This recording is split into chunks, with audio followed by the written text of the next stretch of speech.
Hi, I'm Dr. Anna Baranowski, and I want to talk to you today about the negativity bias, and it's absolutely something that you need to know. And we're going to work on some rapid challenges to the negativity bias. But first, let's start with what it is and why you must know about it, because, well, we all actually have to keep our minds on this one. So, this is the brain's bias to focus on negative events harnessed by our ancient brain's desire to stay safe by rehearsing difficult or dangerous moments in life. And it makes total sense, right? When you think about life from the cave dweller's perspective, where rehearsing the location of a saber-toothed tiger is going to save your life, then the life of your tribe is just going to repeat those stories until it really becomes deeply embedded and rehearsed. Well, so what happens as we grow into and evolve as a civilization is we begin to rehearse mundane insults, like the bus driver who overshot the bus stop, leaving us scrambling for the bus door. How dare he do this to us? What kind of person is he? Etc., etc.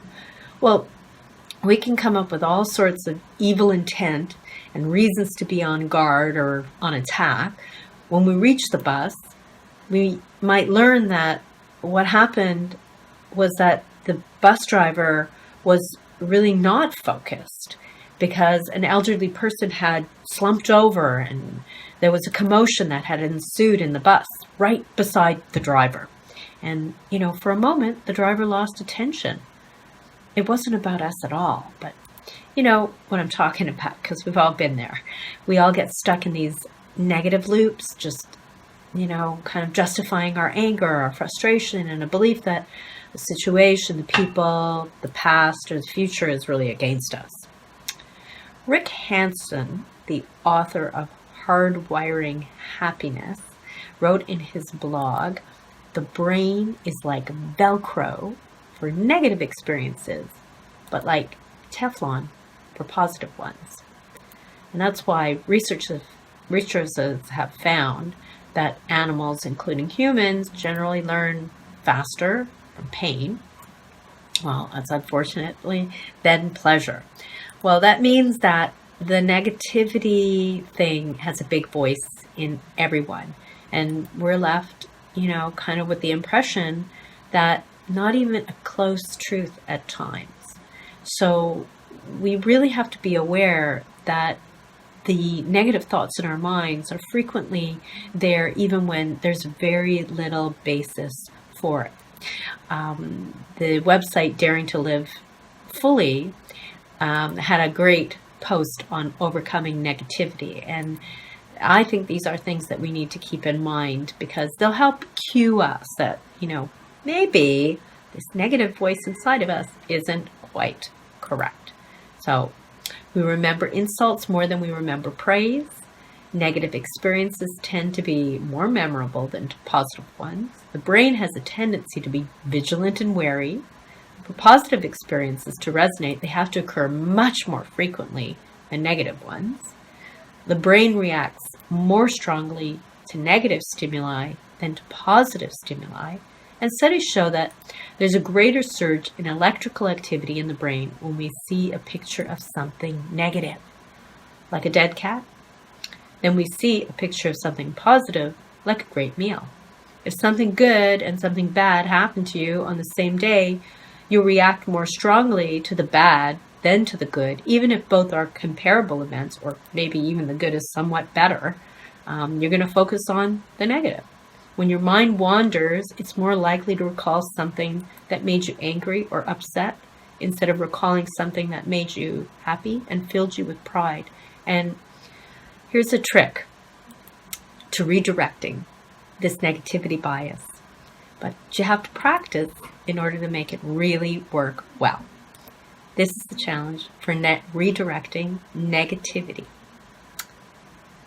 First, notice the next time you're stuck or trapped in a loop of negativity.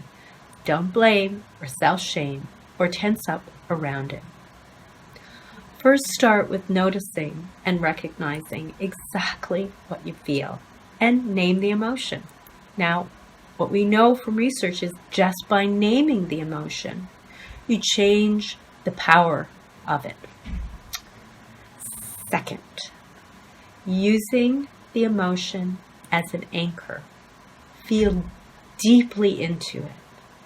Feel it deeply inside of yourself and with a great deal of compassion toward yourself.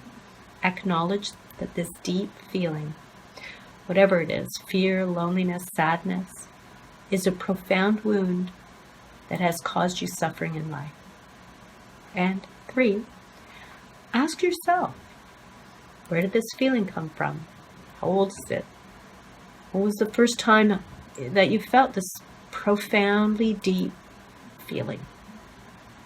And pay attention. Again, inviting it in and with a great deal of compassion, paying attention. And 4, when you get a sense of this, just imagine yourself as that younger person. Place your hand on your heart and simply offer yourself loving kindness in the witnessing of this place of emotional pain. Nothing more is required. And finally, 5, this is an interruption of negativity as you are now nourishing yourself with deep, loving kindness towards yourself, which is a pretty powerful remedy, and it opens up the possibility of a new response to momentary negative or fearful feelings. Give it a try. This is Dr. Anna Baranowski wishing you a gentle day. For more Ask Dr. Anna videos and information about post-traumatic growth and recovery, subscribe and like our YouTube videos at What is PTSD, or join us at previous video episodes in our playlist Ask Dr. Anna from the Traumatology Institute team.